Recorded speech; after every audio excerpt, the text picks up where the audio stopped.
মুসলমানদের উপর হচ্ছে যে কাফেররা রীতিমতো নির্যাতন শুরু করে দিয়েছে। হ্যাঁ, তো আল্লাহ রসুলের নির্দেশ ক্রমে তো তারা হচ্ছে যে তোমার মক্কা থেকে তারা হচ্ছে হিজরত করলো কোথায়? হাবশায়। হাবশায়। হাবশায় হিজরত করার পরে কাফেররা তাদের পিছনে গেল এবং বাদশাহ নাজ্জাশীকে মুসলমানদের নামে অনেক ভুলভাল কথা বলল এবং পরে আবু জাফর রাদিয়াল্লাহু আনহু তার একটি ভাষণ দিয়েছিলেন মানে ইসলাম সম্পর্কে এবং মক্কায় মুসলমানদের যে অবস্থা সেই অবস্থা সম্পর্কে। পরবর্তী দিকে দেখো রাসূলুল্লাহ সাল্লাল্লাহু আলাইহি ওয়াসাল্লাম তাদেরকে মক্কা থেকে হাবশায় পাঠানোর পর এদিকে নবীজি সাল্লাল্লাহু আলাইহি ওয়াসাল্লাম হিজরত করেন। নবীজি সাল্লাল্লাহু আলাইহি ওয়াসাল্লাম তখন কি করেননি? হিজরত করেননি। তিনি হাবশায় যাননি তাদের সাথে। তিনি মক্কাতেই থাকলেন। দুঃখ কষ্ট সহ্য করে থাকলেন এবং আল্লাহ তাআলাকে ডাকতে থাকলেন এবং আল্লাহ তাআলার কাছে সাহায্য প্রার্থনা করলেন। নবী সাল্লাল্লাহু আলাইহি ওয়াসাল্লাম সে সময় মক্কার বিভিন্ন বাজারে যেতেন। হজের সময় বিভিন্ন লোকেরা কি আসতো ওই হজ করতে। এবং আচ্ছা, তোমাদেরকে একটা বিষয় বলি, হজ কিন্তু অনেক আগে থেকেই ছিল, বুঝতে পেরেছো? হজ অনেক আগে থেকেই ছিল। মক্কা শরীফকে মানুষ অনেক আগে থেকে সম্মান করত, কিন্তু হজ করার ধরন আলাদা ছিল। যেমন মক্কায় যে 360টি মূর্তি ছিল, তারা মনে করতো যে আল্লাহ তাআলাকে পাওয়ার মাধ্যম হচ্ছে মূর্তিগুলো। তো মানুষকে তো দেখো যে হজ করার সময় তো বিভিন্ন এলাকার বিভিন্ন জায়গার মানুষ আছে।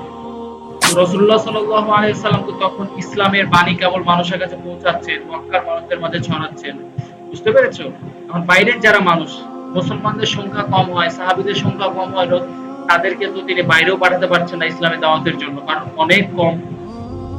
এই কারণে রাসূলুল্লাহ সাল্লাল্লাহু আলাইহি ওয়াসাল্লাম যখন হাবশায় ওই জাফর রাদিয়াল্লাহু আনহু সহ আরো যে সাহাবাদেরকে পাঠালেন, আর সেই সময়টা ছিল হজের মৌসুম। কিসের মৌসুম? হজের মৌসুম।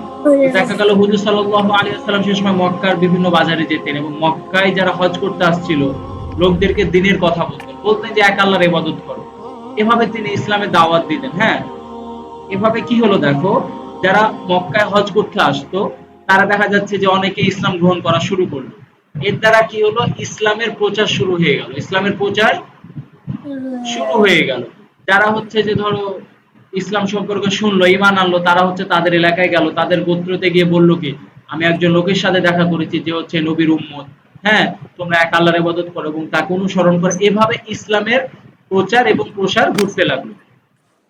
তাছাড়াও মক্কা মুকাররমে অর্থাৎ মক্কা শরীফের মধ্যে কি ইসলাম ছড়াতে লাগলো এবং প্রতিদিন আল্লাহ তাআলার রহমতে প্রতিদিন কেউ না কেউ কি করলো, ইসলাম গ্রহণ করা শুরু করলো। এর দ্বারা কি হলো দেখো, শত্রুদের চিন্তা আরো বেড়ে গেল। শত্রুদের চিন্তা কি, আল্লাহ রাসূলের বড় শত্রু কারা ছিল? তার নিজের আত্মীয়রাই। আবু জেহেল কে ছিল আল্লাহ রাসূলের?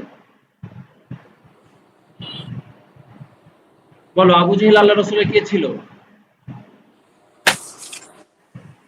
আবু জেহেল আল্লাহ রাসূলের চাচা ছিল। আবু জেহেল কি ছিল?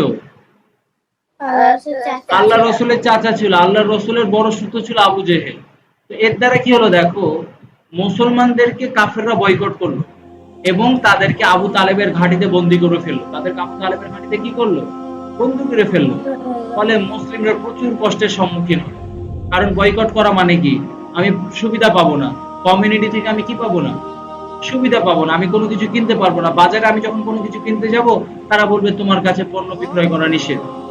আমি যখন কোনো ডাক্তারের কাছে যাব, তারা বলবে তোমার চেক আপ করা তোমার নিষেধ। এভাবে যখন মুসলমানদেরকে একঘরে করে দেওয়া হলো, তো আবু তালেবের ঘাঁটিতে কি করা হলো, বন্দী করা হলো। এবং দেখা গেল ওই উপত্যকায় মুসলমানদের যে খাওয়ার কিছুই ছিল না, খাওয়ার কিছুই ছিল না। এবং তারা এমনও দেখা গেছে, তারা ওই 3 বছর কিন্তু এই বন্দী অবস্থায় ছিলেন তারা। এবং এই 3 বছর তারা হচ্ছে তোমার ঘাস খেয়েও থেকেছে। সাহাবারা হচ্ছে তোমার কি পেটের মধ্যে পাথর বেঁধে রেখেছে। পেটের মধ্যে পাথর বেঁধে রাখলে কি হয় জানো? পেটের মধ্যে পাথর বেঁধে রাখার মানে হচ্ছে, পাথর কিন্তু ঠান্ডা, বুঝতে পেরেছো? এই পাথর বেঁধে রাখার কারণ হচ্ছে যে পাথর যখন পেটে বেঁধে রাখবে তখন পেটে আর গরম লাগবে না। মানে ওই পাথরটা ঠান্ডা পেটে প্রশান্তি লাগে, পেটে কি লাগে, প্রশান্তি লাগে। এমনও হয়েছে সাহাবারা আল্লাহ রসুলের কাছে আসছে, যে বলছে আল্লাহ রসুল দেখেন আমি পেটের মধ্যে 2টা পাথর বেঁধে আছে ক্ষুধার কারণে। আল্লাহ রসুল তার জামাটা খুলে দেখাচ্ছে যে দেখো আমি আমার পেটে কয়েকটা আছে। পেটের সাথে আল্লাহ রসুল কয়েকটা পাথর বেঁধে রেখেছে। তো দেখো যে এই যে আল্লাহ রসুল আমাদের জন্য এত কষ্ট করেছে, রাইট? আল্লাহ রসুলের কষ্টের কারণে কি আমরা ইসলামকে পরিপূর্ণভাবে পেয়েছি না? তোমাদের কোনো, এটা যেমন ধরো, তোমাদেরকে আমি বললাম কি যে বইটা কেনো, বইটা কেনার জন্য কি কোনো কষ্ট করা লেগেছে? জাস্ট অর্ডার করছো, চলে আসছে, রাইট? কিন্তু 3 বছর মুসলমানদেরকে একঘরে করে দেওয়া হয়েছিল এবং তারা কোনো কিছুই কি পায়নি, খেতে পায়নি। তারা ঘাস খেয়ে থেকেছে, অনেক কষ্ট সহ্য করেছে। আজ তারা কষ্ট সহ্য করেছে বিধায় তুমি আমি কি রেডিমেড ইসলাম পাচ্ছি। তাহলে তারা যদি এত কষ্ট করতে পারে, তাহলে আমরা তো কষ্ট করতে পারি না, আল্লাহ রসুলকে ভালোবাসতে পারি। হ্যাঁ, আল্লাহ রসুলের জীবনী পড়তে পারে, আল্লাহ রসুলের জীবনী আমরা মুখস্থ রাখবো। আল্লাহ রসুলের জীবনী কি করতে হবে নিহান সামারা? মুখস্থ করতে হবে।